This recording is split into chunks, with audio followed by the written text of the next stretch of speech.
Assalamualaikum, salam sejahtera. Rangkuman minggu ini, 3 minit bersama Japan. Kerajaan negeri Sabah memperuntukkan sebanyak 68.28 juta ringgit untuk melaksanakan projek menangani dan mencegah banjir tahun 2024. Ketua Menteri Datuk Seri Panglima Haji J. Noor berkata, projek pencegahan banjir dan hakisan itu akan dilaksanakan di pelbagai lokasi seluruh negeri, terutama kawasan berisiko banjir termasuk daerah Tuaran. Jelas Haji J adalah keutamaan kerajaan negeri memastikan kebajikan dan kesejahteraan rakyat pada tahap yang terbaik untuk kehidupan yang lebih kondusif. Tambahnya, projek pertahanan tebing sungai yang akan dilaksanakan di kawasan Pekan Tuaran akan berfungsi sebagai saliran dan takungan banjir kekal selain mampu menghalang fenomena hakisan tebing pada masa akan datang.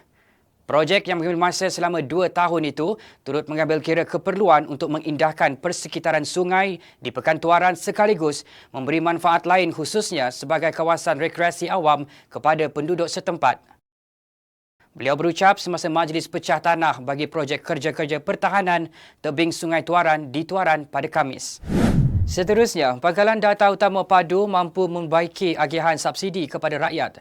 Pembantu Menteri Pembangunan, Perindustrian dan Keusahawanan Datuk Andi Muhammad Suryadi Bandi berkata, Padu adalah sistem komprehensif yang memudahkan pemantauan agihan bagi mengelakkan pembaziran. Jelasnya, sistem itu akan meminimumkan ketepatan dengan mengenal pasti jenis subsidi dan bantuan yang boleh disalurkan bagi membantu meringankan beban ketua isi rumah. Segala inisiatif kerajaan untuk membantu rakyat terutamanya tidak tercapai kerana golongan sasar itu tidak update lah, oleh kerana mungkin kealpaan, oleh kerana mungkin kesangsian ataupun mungkin tidak tahu. Jadi perlulah kita sama-sama berganding bahu maklumkan kepada mungkin yang tidak tahu, dan kerajaan sentiasa membantulah untuk memastikan tidak ada yang terlepas pandang ataupun tidak ada yang tercicir. Beliau berkata demikian selepas merasmikan Malam Simfoni Rakyat Daerah Tawau 2024 anjuran Jabatan Penerangan Malaysia Japan Sabah di Taman Semarak Jaya pada Sabtu. Setakat 31 Januari 2024, seramai 0.20 juta rakyat Sabah telah mendaftar dan mengaskini sistem padu daripada jumlah keseluruhan lebih 2.2 juta pendaftaran di seluruh negara. Dalam pada itu, Jabatan Penerangan Malaysia Japan Sabah turut turun padang bagi mempromosikan sistem Pangkalan Data Utama Padu di Kampung Tanjung Batu, Laut Tawau.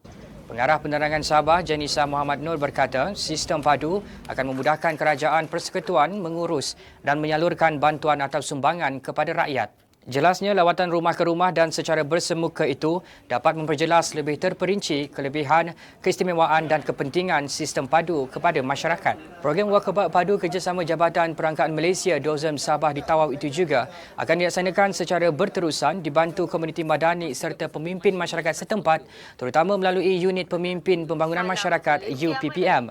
Sementara itu, menurut Pegawai DOZM Tawau, Muhammad Radiwan Abdullah, program Wakabat Padu itu antara inisiatif yang efektif memastikan lebih ramai masyarakat memahami padu, khususnya di luar bandar. Program sulung, pertama kali yang dilaksanakan oleh Jabatan Penerangan berkolaborasi dengan Jabatan Perangkaan untuk memastikan bahawa padu ini dapat dilaksanakan, dapat diterjemahkan kepada rakyat dengan sepenuhnya. Dan saya mengucapkan banyak terima kasih sekali lagi kepada Jabatan Penerangan kerana mengilhamkan program ini dan memanggil kami dari Jabatan Perangkaan Malaysia sama-sama untuk melaksanakan program ini. Untuk maklumat lanjut, boleh lari laman sesawang www.padu.gov.my atau laman sosial Facebook DOZM Sabah untuk maklumat terperinci jadual pembukaan kaunter fizikal padu di seluruh negeri ini. Sekian 3 minit bersama Japan, Nuzuluddin Abdul Razak untuk Japan Sabah.